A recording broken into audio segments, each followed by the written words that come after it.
Hello guys, good morning. Kamusta kayo? So guys, meron tayong ayusin ngayon, system unit, desktop. So, nag-conduct na rin ako ng evaluation dito. So, ang naging findings ko dito ay yung mga application niya hindi gumagana. So, nag-conduct ako ng mga dapat na ayusin. So, yung mga paraan, yung mga remedyo. So, ayaw talagang gumana. So, I decided to clean install talaga yung system. So, ano ba yung clean install? So, ang clean install guys, mai-erase lahat nung system. Kung ano yung mga nakalagay doon, so mabubura. So, ang nagiging ano ko dito, parang yung software na ginagamit niya mayroong infected ng malware. So, kaya kailangan talaga nating burahin o erase lahat para totally malinis. So guys, ano ba yung mga prerequisite o ano ba yung mga kailangan para ma-clean install yung unit? So una guys, so kailangan alamin natin yung unit. So yung history nito, ano-ano ba yung mga nakalagay doon na software. So yung una yung operating system.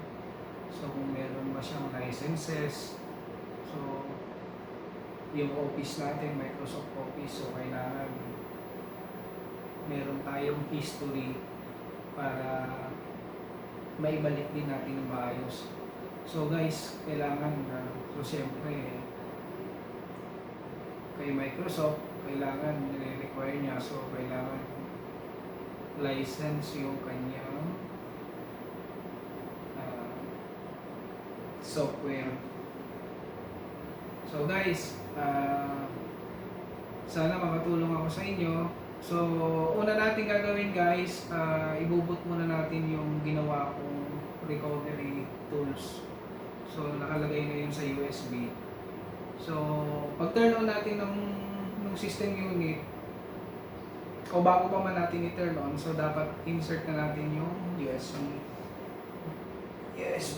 plus drive. So, pagkatapos nun, pasok tayo ng BIOS, tingnan natin kung yung boot sequence niya o yung boot priority niya ay dapat nakabutuan yung recovery tool. So guys, gawin na natin.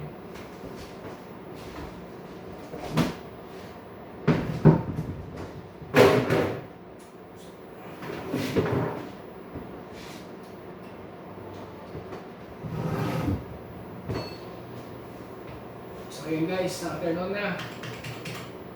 Pasok tayo ng BIOS. Check natin kung nakaboot yung... Ayun, nakaboot 1. So save tayo.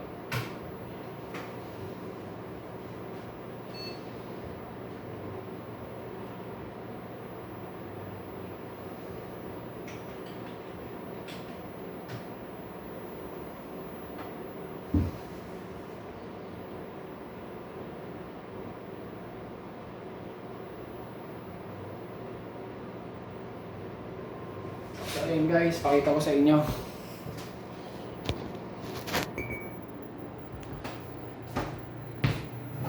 So yung Windows, so next lang natin to. X. Then install.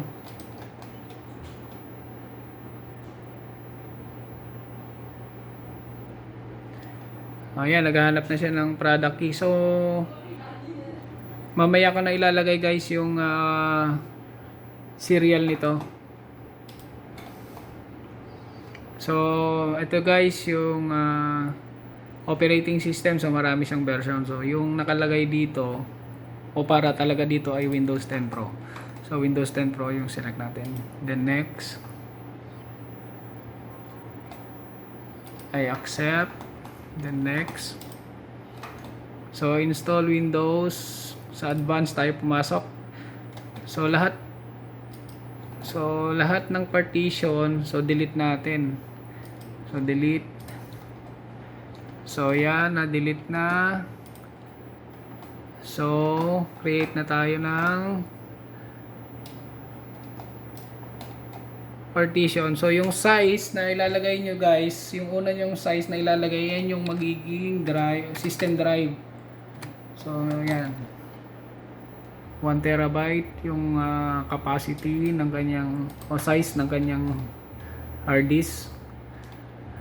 So, ayun, nakapag-create na ako ng drive. System drive. So, yan. So, meron na tayong natira para sa backup drive to. So, apply. So, ayan. So, next na natin. Select na natin yung una nating ginawang partition. So, dun mag-i-install kasi yung Windows niya. Okay, next na natin. So, ayan guys. Installing Windows. So, ayan. Hintayin na natin. Yun. Hintayin na lang natin. Tuloy-tuloy na to guys. Ayan.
Yan guys, 76% na guys.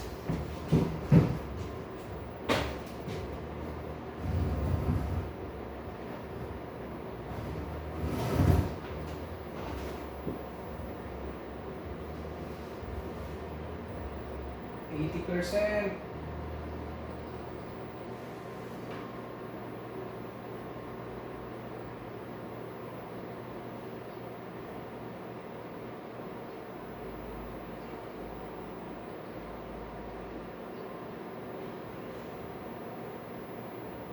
So guys, pag natapos itong Windows setup, ang mga gagawin pa dito,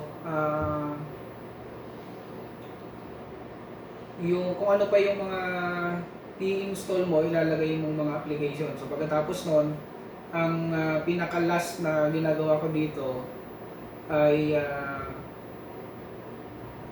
kasama na yung activation ng software doon. So, i-identify mo ngayon yung mga hardware nung system unit. So, ano ba yung mga brand nito? Kasi kailangan mong i-set up yung software driver nito. So, yun, yung halimbawa, yung audio, yung video niya. So, ano pa ba yung mga storage device. So, kaya may mga driver software yan. So, guys, yun ang kailangan na hanapin mo doon sa website kung ano pa yung brand na yon. So mayroon silang support site na kailangan mong pasukin. So doon mo siya i-download. So ayan guys, tapos na guys.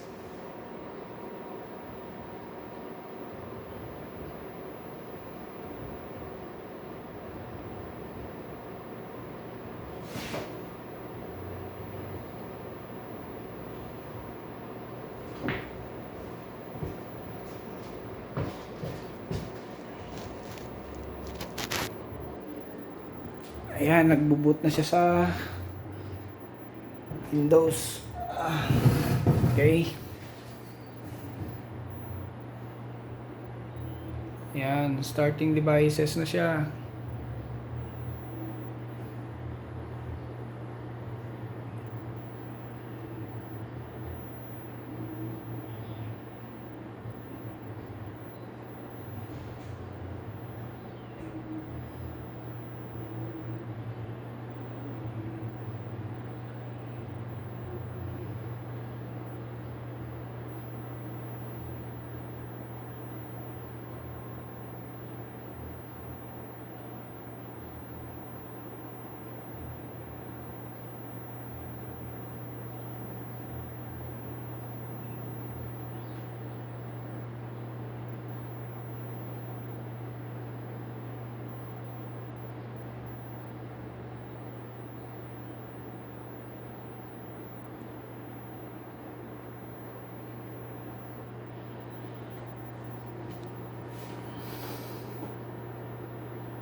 So guys, katulad pala nito na Gigabyte yung kanyang brand. So alam mo na kung saan ka papasok. So Gigabyte support website nila. So hintayin lang natin yan guys.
Ayun.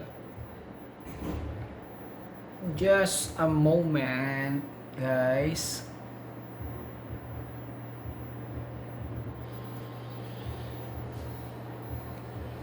Malapit na to.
Ayun guys.